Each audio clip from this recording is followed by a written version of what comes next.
Iván Jagroski. Vamos a arrancar por la laboral, Víctor Hugo. Efectivamente que ya tiene el rechazo de la Confederación General del Trabajo. Una particularidad con lo que ha dicho el presidente de la Nación, que este tipo de reformas se están dando en el mundo entero. La verdad es que los resultados que han tenido las reformas, por ejemplo, de Michel Temer, alertadas por la OIT, por la Organización Internacional del Trabajo, o las dificultades en el comienzo de su mandato que está teniendo Emmanuel Macron en Francia con las protestas de las centrales obreras, por lo pronto lo que hacen es poner un manto de dudas sobre si lo que dice el presidente es cierto o no en materia de legislación. Lo cierto es que ya en la República Argentina la CGT suspendió la reunión que tenía para hoy con Jorge Triaca para poder leer las 145 páginas de lo que llamó el gobierno Ley de Reordenamiento Laboral. Una ley que es un arcabuz, es un misil contra la Ley de Contratos de Trabajo, que rompió de alguna manera discursivamente a la CGT puertas para adentro. Algunos plantean que no hay que aceptar ni siquiera tocar un artículo de la Ley de Contratos de Trabajo, otros plantean que hay que sentarse a hablar y hay que verla. La verdad es que lo que ha trascendido, el borrador que ha trascendido de la Ley de Ordenamiento Laboral tiene cuestiones muy problemáticas. Y el jefe de gabinete de ministros, Marcos Peña, salió a bajarle el precio a este tipo de lucubración. También transmitir tranquilidad. Hemos visto muchas cosas que han circulado de campaña de miedo, que la verdad que a veces hasta nos reímos porque son realmente disparatadas. Lo que se está haciendo como propuesta y que se está dialogando con la CGT, en primer lugar, antes de proponerla públicamente, es trabajar sobre aquellas cosas que fomenten la creación de empleo en la Argentina.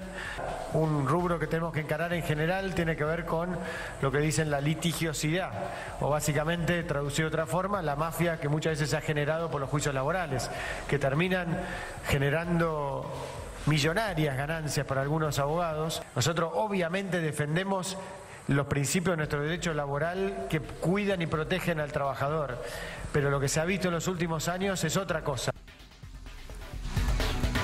Tiene cara, miente con más firmeza que Macri, es lo que lo destaca, porque Macri, si uno lo mira bien, con todo lo que gesticula, con todas las expresiones que le da cualquier lector de gesticulaciones, se da cuenta de lo que está ocurriendo.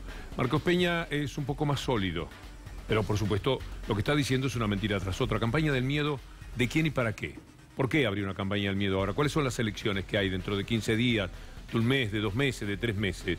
¿Quién se serviría de la campaña del miedo? Y por otra parte, ya no hablaron mucho de que había una campaña del miedo contra lo que iban a hacer y efectivamente hicieron aquello que tanto miedo provocaba. No es que la gente ha dejado de ver el fútbol, no es que las ganancias nunca decrecieron de los bolsillos de los trabajadores y tantos otros ítems que bien sabemos no eran campaña del miedo sino realidades, como se constató en apenas 1 año y medio del andar de este gobierno. No fue cierto que los precios se fueron a las nubes, que la inflación no la pudieron controlar, todo lo que ha sucedido. ¿Cuál es la campaña del miedo? Y por otra parte, que no se preocupe tanto de los abogados laboralistas que se llenan de millones.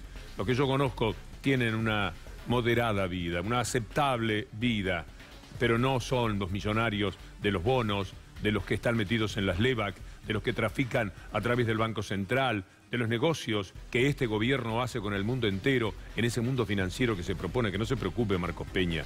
Aquí los negocios no los hacen los abogados laboralistas, los hacen ellos. Con los dólares a futuro que compraron para robar al país, los hacen ellos, trayendo los dineros, ni siquiera trayéndolos, declarando los dineros que tienen fuera del país, lavando el dinero. Que no se preocupe Marcos Peña, el dinero y los millones los hace la anónima, el supermercado de su familia, que en plenas inundaciones de Comodoro Rivadavia le cobraba el agua 4 veces el precio a la gente que se moría de sed. Que no se preocupe Marcos Peña, no tenemos que mirar hacia ningún otro sitio cuando buscamos a quienes se quieren hacer millonarios y de una manera muy rápida. Lo miramos a él y a todos los que están en el gobierno. ¿Algo más? Tenemos unas placas, Víctor Hugo, sobre el punteo de lo que es la reforma laboral presentada por el Poder Ejecutivo Nacional. Algunos de los puntos más destacados que el jefe de gabinete llamó campaña del miedo, aún así a nosotros nos parece que son puntos para temer. Veámoslos.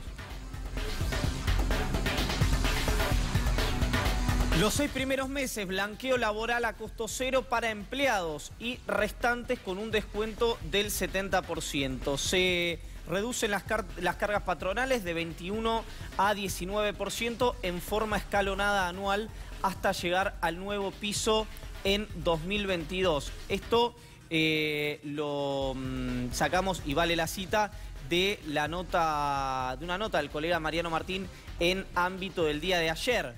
Se igualan por primera vez roles entre empleador y asalariado, facilita la tercerización y subcontratación y habilitará creación por convenios colectivos de banco de horas que limitará las horas extras. Acá quería llegar, no sé si hay más, Charlie, pero me gustaba detenerme acá. Un segundo. Se acaban las horas extras, así como está el proyecto de reforma laboral. ¿Qué significa? Que las horas extras que hoy cualquiera hacía, que estaba obviamente bajo convenio, para tener un poco más de plata en el bolsillo, para que a fin de cuentas tenga más plata en el bolsillo, o que se contabilizaban como remunerativas en un eventual despido, en una eventual indemnización, se acaban. Eso no existe más. Usted no podría hacer horas extras para tener más dinero. Lo que sí es, si trabaja más tiempo del que le corresponde, eso se acumula en un banco de horas. Es decir, si usted tiene que trabajar 8 horas y trabaja 10, bueno, esas 2 horas las puede restar a otra jornada laboral, pero no hay más plata por horas extras. Súper, ¿te puedo hacer un reportaje? Sí, no soy un especialista en la materia, así que la mayor cantidad Hablas de cosas... con mucha propiedad. Le diría que no sé, Víctor Parece Hugo. que la hubieras hecho vos la reforma laboral, No, o que estuviste discutiendo con los que la hicieron. No. ¿Es muy a la brasileña? A mí me cuesta ese tipo de comparaciones porque la verdad es que la brasileña, la OIT alertó por trabajo esclavo, digamos, la descomposición de la clase política en Brasil y la quietud y en realidad prácticamente la inactividad permanente del universo gremial en la República Federativa del Brasil hace que la reforma brasileña se haya ido mucho más lejos que esta, la verdad. Pero sí creo que hay muchas cuestiones en esta reforma que el gobierno, así como hizo con otras reformas, las mete como caballo de Troya para que se discutan esas y pasen otras tantas por el costado. No sé si se entiende lo que quieren decir. Sí. Igual, para entrevistado fue una respuesta larga. Sí, discúlpeme. Yo quiero dar mi opinión, Víctor Hugo. No seas malo. Pará, déjame que le diga una cosa que me la dejó picando. Una vez que me la deja picando, en fin. Respuestas largas. Respuestas largas a especímenes cortos. No, quiero dar una opinión, Víctor Hugo, de lo que estuve leyendo. He estudiado la ley de contrato de trabajo a la perfección, he pasado por la Universidad de Buenos Aires, un mínimo conocimiento de las leyes laborales he tenido y escucho y le presto atención a Marcos Peña. Entiendo que el objetivo ellos lo puedan ver como algo bueno o algo que pueda generar expectativas, no para los trabajadores. O sea, todos los puntos que recién estamos viendo, por lo menos bajo mi forma de verlo y sin leer la letra chica, no tiene un beneficio para el trabajador. Y en segundo punto, para completar algunas circunstancias que mencionaba Iván, cuando mencionan lo de pasar en blanco a trabajadores en negro, en eso es cierto que Argentina tiene una problemática muy grande de trabajo en negro. Es una manera de estimular a las empresas para que blanqueen a esos trabajadores y pasen a estar dentro del ¿Sabes a quién estimulan con eso? ¿A quién? A los sindicatos, que al tener más gente en blanco, tienen más socios adherentes. Y esta es la zanahoria que se me ocurre le van a dar a los sindicatos para que terminen, como tantas veces ocurrió, en los años 90 se vio muy claramente, traicionándose. Es que en ese punto ahí hay coincidencia y es cierto. Pero tiene una buena intención que los trabajadores que estén en negro estén en blanco y que eso le dé facilidades a los empleadores, está dentro de la lógica. Lo que tendría que complementar esta idea de uno de los puntos de la reforma laboral es sanciones para aquellos que no lo cumplen. No, lo que sí tiene de positivo y que me parece importante destacar es que se les reconocen, son 5 los años de aportes previsionales a los trabajadores. No es que no se les reconoce nada, pero bueno. Permítanme esta información.